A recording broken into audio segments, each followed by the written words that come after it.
How to change or reset your Gmail password. Let's get started. Launch your Gmail app. Now click on the profile icon given at the top right corner. Click on the option Manage your Google account. Make sure you are logged in with the Gmail account that you want to change the password of. Now head over to the option Personal Info.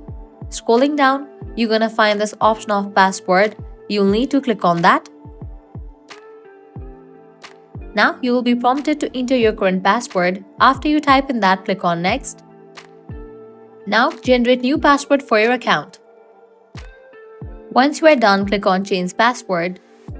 Click on Change Password again. And just with that, your password has been reset. Click on Get Started.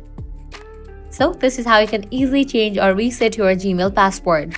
If this guide was helpful, don't forget to like, share and subscribe to our channel. Thanks for watching.